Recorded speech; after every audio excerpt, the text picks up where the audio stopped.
Hello students, so welcome back once again. So मैले तिमीहरूको सम्म अझै अर्को एउटा इक्जाम्पल लिएर आएको छु फर इन्भर्स प्रोपोर्सन। यहाँ मेरो क्वेसन छ, क्वेसनलाई राम्रोसँगले पढ है। क्वेसनले के भन्दछ भने चाहिँ there are 100 students in a hostel. एउटा हस्टेलमा 100जना स्टुडेन्ट्स छ अरे। फुड प्रोभिजन फर देम है, उनीहरूको लागि चाहिँ फुडको बन्दोबस्त इज फर 20 days। सो 100जना स्टुडेन्टको लागि 20 दिनसम्म पुग्ने सफिसियन्ट पुग्ने के रहेछ खाना रहेछ। Okay, how long this provision will last if 25 more students join the group. भनेपछि चाहिँ 100जनाको स्टुडेन्टको लागि 20 दिन पुग्ने खाना थियो भने अब यदि अझै 25जना स्टुडेन्ट थपियो, 25जना स्टुडेन्ट चाहिँ अझै थपियो, ग्रुपमा जोइन गऱ्यो भने चाहिँ त्यो खाना कति दिनसम्म पुग्छ भनेर भन्दैछ यहाँनिर। अब यसमा राम्रोसँग लिएर नम्बर अफ स्टुडेन्ट्स फर्स्टमा कति थियो, 100 थियो र 100जनाको लागि चाहिँ कति दिन खाना पुग्थ्यो, 20 दिन पुग्ने खाना सफिसियन्ट खाना थियो। अब नम्बर अफ स्टुडेन्ट के हुँदैछ, बढ्दैछ। 100देखि कति भयो, 125 भयो। 25जना अझै एड भयो नि त, 25जना के भयो, मोर स्टुडेन्ट्स जोइन गरे नि त। सो मेरो स्टुडेन्ट्स बढ्दैछ भने चाहिँ मेरो नम्बर अफ डेज जुन खानाको प्रोभिजन छ त्यो के हुन्छ, बढ्छ कि घट्छ? अभियसली घट्छ, किनभने चाहिँ 100जनालाई 20 दिन पुग्थ्यो भने 125जनालाई खाना के हुन्छ, चाहिँ कम्ती हुन्छ नि त, होइन? घट्छ या घट्छ? सो यो कस्तो क्वेसन हो, इन्भर्स प्रोपोर्सन हो। ओके, सो यहाँ तिमीले फेरि के गर्नुपर्छ, सल्युसन हामीले के गर्छ, हामी बक्स बनाउँछौँ। ओके, बक्स बनाउँ, सजिलो, एकदम सजिलो तरिका तिमीलाई सिकाएको मैले यहाँनिर है। फर्स्टमा के छ, नम्बर अफ स्टुडेन्ट्स छ। किनभने स्टुडेन्ट्स के हुन्छ, मेरो काउन्टिङ हुन्छ नि त, त्यसले गर्दा मैले यहाँ के गरेँ, नम्बर अफ लेखेँ। त्यहाँदेखि के छ, मेरो डेज छ, डेज पनि के हुन्छ, काउन्टिङ हुन्छ। सो नम्बर अफ डेज आयो।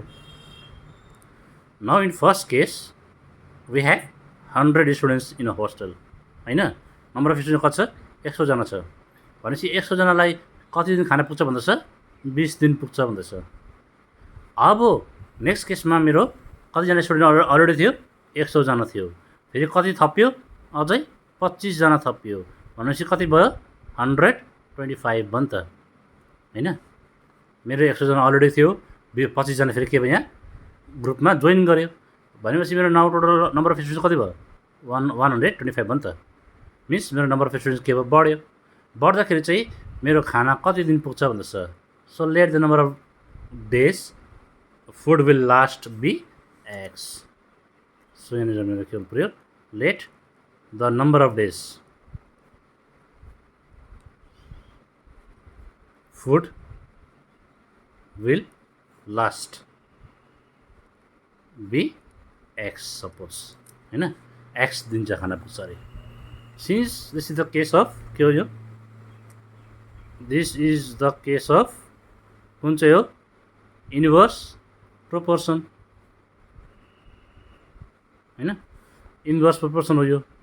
सो देयरफोर इन्भर्स भने के हुन्छ,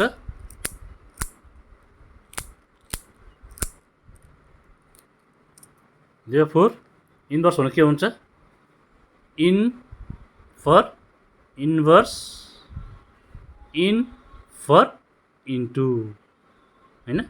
इन्भर्स भने के हुन्छ, इन्टु हुन्छ। यसरी हामीले इन्टु गर्नु पऱ्यो। That means 100 into 20 is equal to 125 into x. हामीले डाइरेक्टमा के गर्थ्यौँ, डिभाइड गर्थ्यौँ। अगाडिको भिडियोजहरू हेर है, डाइरेक्ट प्रब्लमको हामीले डी फर डिभाइड गरेको थियौँ। अब यहाँ इन फर इन्टु। नाउ मलाई एक्स फेरि मेरो कहाँ छ, लेफ्टपट्टि छ, यो सरी राइटपट्टि छ, एक्सलाई राइटमै राख। एक्ससँग भएको नम्बर के हुन्छ, क्रस मल्टिप्लाई हुन्छ। 100 इन्टु 20 डिभाइड बाई 125 भयो त। अब के गर, मलाई चाहिएको एक्स हो, x is equal to 100 into 20 divide by 125। न क्यान्सल गर, 5 2 जा 10, 5 5 जा 25, 5 4 जा 20, 25 1 जा 25, 25 4 जा 100। So therefore x is equal to 4 into 4 16 days भनेपछि चाहिँ 125 जनाको लागि खाना कति दिन मात्रै पुग्ने रहेछ 16 दिन मात्रै पुग्ने रहेछ हैन जबकि 100 जना स्टुडेन्ट हुँदाखेरि कति दिन पुग्थ्यो 20 दिन पुग्थ्यो अब नम्बर अफ स्टुडेन्ट मेरो के भयो बढ्यो नि त कति पुग्यो 125 भयो अन्त मेरो नम्बर अफ डेज के भयो कम्ती भयो घट्यो okay so therefore the number of days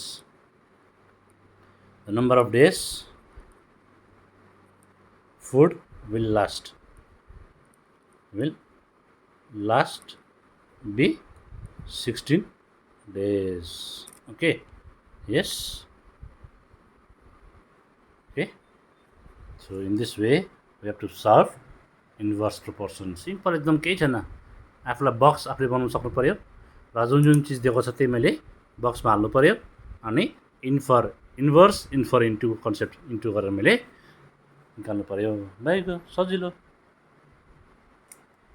अब तिमीले यो भिडियोजहरु हेरेर एक्सरसाइज 13.2 सल्भ गर्नु पर्यो ओके